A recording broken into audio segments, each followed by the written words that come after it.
Ermənistanın dövlət başçısı Paşinyana baxıram.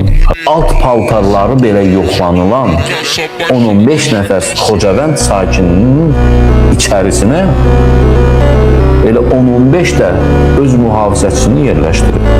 Təsəvvür edirsiniz. Bu hələ kameranın qabağında olan hissədə insanların arasıdır.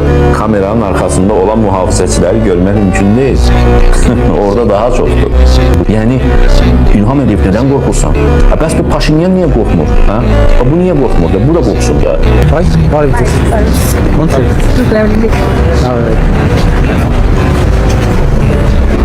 What is this? One sec. İlham Əliyev, qorxma. Sən də vətəndaş içindən çıx. 3-5 nəfəri həvət.